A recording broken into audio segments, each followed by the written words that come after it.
This is a response to the video Analyzing Atheism by AtheistSpanker. My intentions here are constructive. My aim here is to provide some intelligent and concise criticism for your consideration. Before we begin, I want to make sure you know what a logical fallacy is, since you commit a number of them and I'll be spelling them out. A logical fallacy is an error in reasoning that renders a conclusion unsound or unsupported. This means that the reasoning used to arrive at a conclusion is invalid. This doesn't mean the conclusion is false, just means that it is unsound and unreliable. For more information, I do have a video on this topic. Alright, so to get on with it.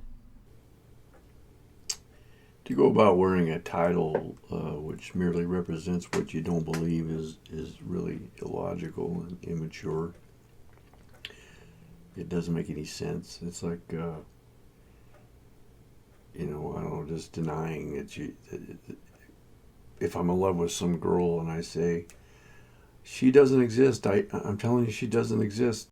So it continues on with this analogy for a while and basically says that you wouldn't be talking about your non-existent girlfriend unless you actually believe she was real. So this is not representative of what the scenario actually is. The atheist voice would never be heard, and the atheist community would never exist if it wasn't for religious groups pushing their values onto other people and onto the rest of society, assuming that they're the absolute truth.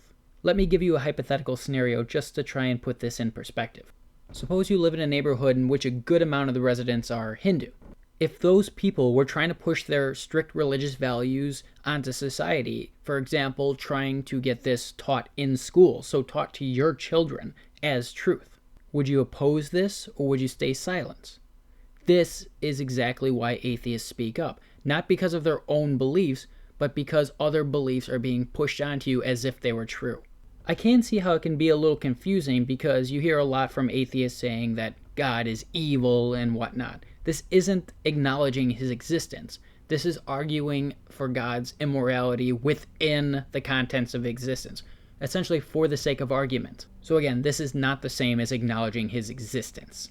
You'd appear to be drawing this conclusion from what you see on YouTube, which is usually atheists who are aggressively arguing against religion. This does not represent all that those atheists do, nor does this represent all atheists. For the most part, atheists and Christians alike are benign in their beliefs, meaning that they don't affect people around them. That's perfectly fine. So what you're doing here is committing what's called the hasty generalization fallacy, which is to form a conclusive observation about an entire group based on the observations of a small sample size of that group. You then go on to say atheism doesn't exist, which is absurd. People talk about Superman all the time without acknowledging he exists or believing he exists, so your conclusion doesn't follow. It's always the mark of an attention seeker, somebody that that's cranky, who wants God's attention or the attention of believers or society in general. They have things they want to express and they're frustrated and they're angry at God, so they're running around like a chicken with their head cut off. This is what's called an ad hominem fallacy. You're attacking the character of a person rather than what they're saying, rather than their arguments, in an effort to discredit them. I won't deny that there probably are plenty of people who are out there for the attention, but that's not representative of every atheist. My motivation for replying to this video, for instance, is when people spread demonstrably false claims as truth, which spreads hatred. Heck, even your YouTube moniker, AtheistSpanker, expresses hostility and total intolerance. I would like you to listen to what atheists say instead of just automatically dismissing them. All us humans are stuck in this together. The least we could do is be civil if we can't agree. They spend almost all of their time, fretting about it, trying to convince themselves and everybody else that they don't really believe, and arguing with Christians, trying to find good arguments, As before, this is simply not true. I don't know about you, but I don't willfully control what I hold to be true. I can't, for instance, believe genuinely that I'm on Mars. So I'm constantly looking for evidence in the world, which is the foundation for the beliefs that I hold. Personally, I engage in conversations with Christians and other religious people all the time. I'm perfectly open to valid evidence as to why these religions are true. So far, I've encountered no such thing. This doesn't mean I've closed the door to the possibility, though. I even asked in your comments, and you were completely unable or unwilling to provide any scrap of evidence that 100% points to God. At the moment, I have no reason to accept the truth that there's some God that exists or that these religious claims are actually true. You see, critical thinking is a vital component to understanding the world and reaching solid conclusions while avoiding those that are false. I'm not engaging in the conversation to go, haha, your God doesn't exist. I'm genuinely trying to find out what their reasoning is for their beliefs and providing helpful constructive criticism while actively seeking criticism of my own beliefs. So again, you're completely misunderstanding and misrepresenting atheists as a whole. And it's not just me. It's not just Christians that perceive them that way. It's everybody. I mean, here's a regular study that was done concerning atheists, and the world seems to indicate, from everything we can tell, that atheists are losers. To say that atheists are wrong based on this is to commit a logical fallacy known as appeal to the consequences. Sure, the recognition of the cold, heartless world we live in can be pretty depressing to some people. This is actually one area where I think religion is a benefit. I've seen countless people draw strength and support based on their religious beliefs to get them through times of hardship. However, this does not lend credence to those beliefs actually being true. So again, regardless of what this report says, to use this to say that atheism is wrong is fallacious. And your remark referring to atheists as just losers just represents your disdain and intolerance again. In other words, all atheists are emotionally unstable. So in other words, your intolerant bigoted opinion. This is another logical fallacy called a non sequitur.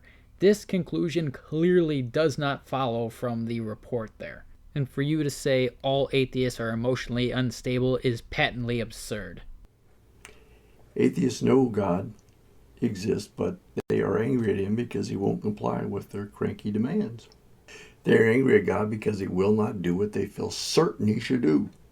You go on to say atheists think they know how God should conduct himself, and then you refute that by pointing out our limitation of knowledge and experience. This is yet another fallacy known as a straw man, in which you distort the position of an opponent and then refute the distorted version, and then claiming their original position to be wrong. You have totally misrepresented the atheistic position on this. Atheists are such because they don't believe in his existence, not because they're angry at him. That doesn't even make any sense.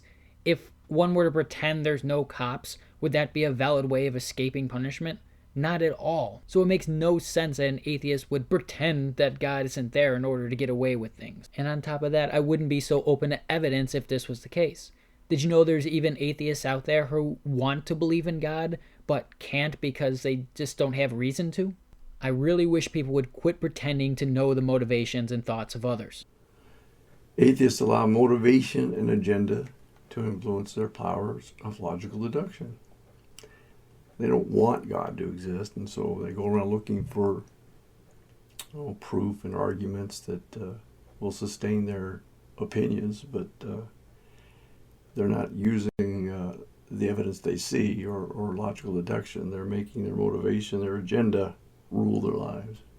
Atheists are arguing against Christians because Christians are presenting flawed arguments. Those who assert the existence of a God inherit the burden of proof. If you're the one making the assertive claim, you're responsible for providing the evidence. The atheists are responding and negating the validity of that evidence, showing that it's not actually evidence. Of course, there are plenty of people who are just going to stick to their beliefs no matter what. That's human nature. But that aspect's largely irrelevant because it applies to both sides. However, quite a few atheists, including myself, are quite open to evidence if it's valid. So far, none has been presented. There is no personal motivation or agenda behind this. Honestly, if God existed, it wouldn't change at all how I live my life. Let us consider the atheist faith-based religion of evolution. So this is quite a common accusation of evolution from religious fundamentalists. This is completely based on a misunderstanding of what evolution is. So instead of actively arguing with you in a response video, I would like you to make a video that explains what evolution is. I'm certain that anything you'll be able to show and present, I'll be able to demonstrate is incorrect, a misrepresentation, or is outright false. Please make such a video to demonstrate what you know about evolution. Atheist evolutionists are in the minority by quite some. They always have been. They're a group of losers that don't really fit into the community, and most people see them as losers. Alright, so aside from the obvious ad hominem fallacy as explained before, you're committing yet another logical fallacy here known as the appeal to popularity, which is to assert the correctness of a belief based on the popularity of that belief. This is terrible reasoning. For instance, at one point in Earth's history, pretty much everybody believed that the Earth was flat and that the Earth was the center of the universe. Both of these have been proven to be false, despite their popularity. You go on to show some numbers, but this is a totally invalid line of reasoning and doesn't prove that atheism or evolution is at all false. Again, the popularity of a belief has no bearing whatsoever on its truth. Atheists believe what they wish was true and not what they know is true. Like I said, it's their motivation, their agenda that rules their state of being. Their worldview controls their thinking process. This is false. As an atheist, it's the demonstrable evidence that shapes my beliefs about the world, not the other way around. I would go so far as to reverse this statement. I believe it's the theist, the one that holds to the unprovable, undemonstrable notion of God, that is controlled by their worldview and their own beliefs. Again, if shown valid evidence that some God exists, then that will reshape my belief that some God exists. I'm open to change. But are you open enough to honestly question the existence of God, especially if the evidence you depend on is shown to be unreliable? Remember, critical thinking is vital. If you're not willing to honestly criticize your own beliefs or honestly listen to the criticism of others, then that's indication of closed-mindedness and strong bias. And do keep in mind that criticizing beliefs is not the same as criticizing or attacking the person that holds those beliefs. And the real truth of the matter is, and this is the honest truth, this is the end of the whole matter, is that if you look at it honestly, 100% of the evidence, if you interpret it honestly, accurately, and without any preconceived notions, it proves the biblical account. I'm quite skeptical of such an assertive claim. As I said, I've asked in the comments, and all you've done is repeat this line. That's a logical fallacy called an argument from assertion or argument from repetition. Just because you keep saying it doesn't make it true. Again, please show some of this evidence that absolutely points to God's existence. I'm happy to take a look at it, honestly. If you can't provide any, I'm afraid I'm going to have to treat this as a baseless, bare assertion. And the end of the whole matter is that atheism is nothing more than a temper tantrum thrown at God. You clearly like to mock and judge what you don't understand. And I hope you can now see this in the amount of errors that have been shown in your reasoning. You appear to be dead set and locked into this negative notion you have of atheism, and that you're so close-minded you'd never even consider anything an atheist has to say. In closing, again, I don't mean this as a personal attack. This is meant to be constructive. So please treat this appropriately. Thank you.